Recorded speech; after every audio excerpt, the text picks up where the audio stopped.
Well, Turkey has 80 million citizens. Did you know it was that big? They're going to an election, and joining us now to talk about that election, if it's a real election, and what to expect from that election, is our friend Dr. Daniel Pipes, the president of the Middle East Forum, who joins us now via Skype. Great to see you again, Dr. Pipes. Let me ask you a question about elections in Turkey. Is that sort of like an election in Russia, where the result is foreordained, and it's not really free or fair, but we go through the motions of pretending it is, because to say it was a rigged election is a little bit much? Yeah, in brief, you got it. There are all sorts of things going on. The opposition parties can't get equal airtime. One of them is just information, and Erdogan picked a date which makes it not eligible to run. There are new laws that allow for all sorts of shenanigans with the election results. He is spending a lot of money. Erdogan is spending a lot of money. So there's a modicum of validity to it, but we're pretty sure we know the results in advance. Yeah. And if they don't come out right, as one time they didn't, it'll happen again. Get it right the second time, or if need be. Now, what exactly are the positions that are open for this election? I'm relying on you for all the facts here, since I actually haven't seen this make the news in the mainstream media.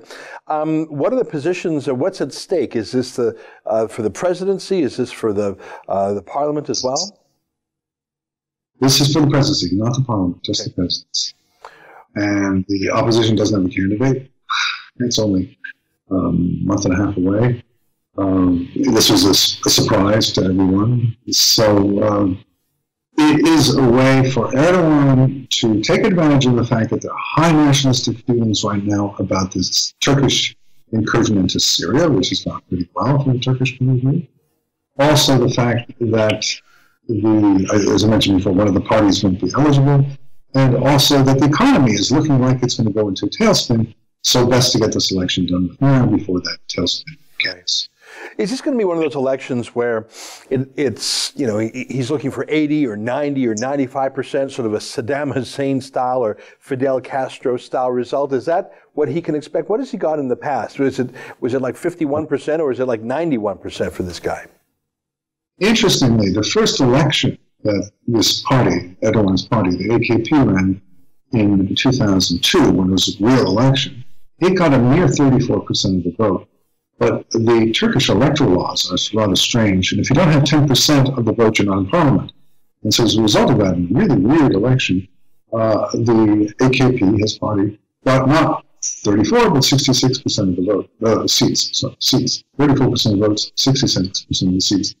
And it has gone up, the vote. It's no longer 34, it's now around 50. But it's never gone much above 50.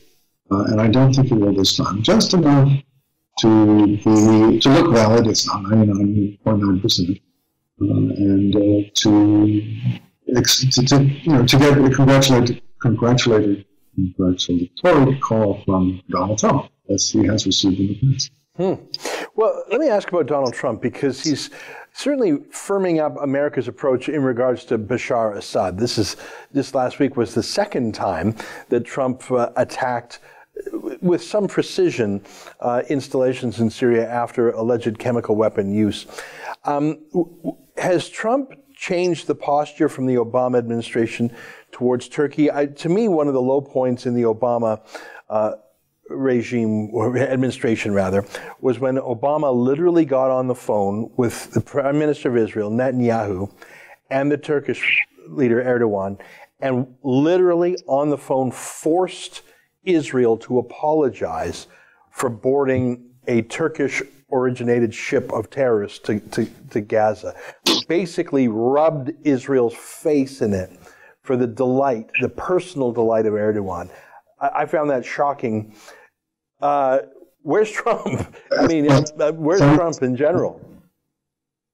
I actually read that differently. I think that was Netanyahu wanting Obama to serve as interlocutor and to get this mess over with. I don't think it was, as you say. Okay. Netanyahu wanted. But on the larger picture, Obama had Erdogan all wrong. He thought he was a great guy. Towards the end, it soured a bit. Now, with Trump, it's a bit odd, because Trump and Erdogan have a good personal relationship, and they call each other and they talk. and they get along well. But overall, the U.S. government, as the Canadian government, as the German government, as many other governments, have soured increasingly on the Turkish government of Recep Tayyip Erdogan. They haven't drawn the kind of conclusion that I have, which is that Turkey has taken a fundamental shift, made a fundamental shift, and this is not going to change. They see Erdogan as a temporary phenomenon. We outlast him, we keep some connections to him, some influence over him, and so they're all the time trying to keep things alive and make things good. I think that's a failed undertaking, but at least they understand that there are problems, which wasn't the case a decade ago. So at the very top, have amity. Below that, you have concern, and then among analysts like myself, you have a pulling out of the hair. Because, and here's really something interesting, if you look at the positions on domestic and foreign policy, in general, and I hate to say this, in general, you would find the Erdogan party, the AKP, less objectionable than the opposition, the CHP, the MHP. And so there is nowhere to turn. It's only the Kurds, and they have more or less been disbarred from running. And so we Westerners have no allies, other than the Kurds, who are a small percentage of the country. It is a ferociously anti-Western country, anti-German, anti-American, and anti-everybody else. So I see that Turkey is going to be our problem in the term, Western problem. Okay? Whereas Iran, I see as the immediate, urgent problem, but long term, I see Iran as becoming. It looks bad in Turkey. You know, I saw news that Donald Trump has managed to persuade Emmanuel Macron of France to increase its contribution to NATO. It's one thing to say that, but it'll be interesting to see if Trump can actually get Macron to do it. Turkey has been a very iffy NATO ally, has forbidden the use of its air bases in the past. Even some months ago, it appeared that they were blocking access to a U.S. Base in Turkey. I'm not sure how much of that was saber rattling and how much is real.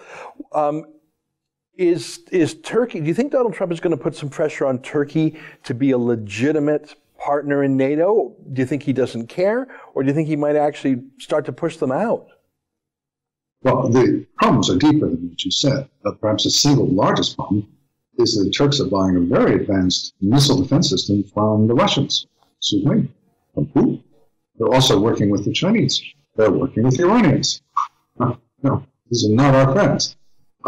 I think it's fair to say that Turkey is no longer an ally. Yes, it is a member of NATO, very important alliance, but it's a nominal membership. It doesn't really fulfill the functions of an ally.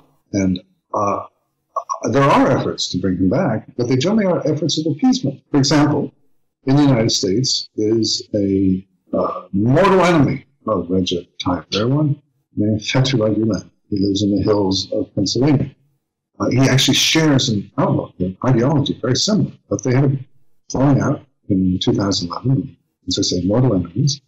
And so one of the ideas that those who want to fix things with Recep Tayyip Erdogan say is, let's give him Gulen. He wants Gulen. He calls Gulen a terrorist, accuses him of fomenting a coup d'etat, and so forth. That's a horrible idea. But that is something that, for example, Mike Flynn, the first national security advisor for Trump, advocated. In fact, he even went so far as to talk about abducting him and handing him over to the Turks, which is not far-fetched. One is hearing reports from places like Kosovo and Gabon of the Turks going in and snatching the Gulen followers whom they don't like. Well, that's incredible. Well, it'll be something to watch, that's for sure. And I'm grateful for your update, Dr. Pipes. I really haven't seen any interest in the mainstream media in Turkey. I think it's both complex and confusing, and there's other more exciting things to talk about, like the latest Trump scandal of the week. I think it's easier to talk about Stormy Daniels than to try and figure out Erdogan and Turkey. I really appreciate your giving us an update, and I look forward to keeping in touch with you as the election comes and goes. Maybe we could talk with you again. Look forward. All right, there you have it, Dr. Nice. Thank you. That's Daniel Pipes. He's the president of the Middle East Forum. That's an excerpt from my daily TV show, The Ezra Levant Show. Normally it's behind a paywall, but I thought you'd like this video, so we put it on YouTube. If you want to subscribe to watch The Daily Show every day, including always 2 interviews a day, and I read my hate mail, just click on this screen and become a premium member.